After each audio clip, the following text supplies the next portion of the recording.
is what Southend-on-Sea looks like in the winter time.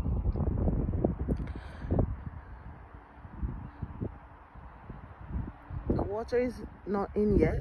The water is far out. Later on in the day it will come in. So the tide is out at the moment. But it's just beautiful.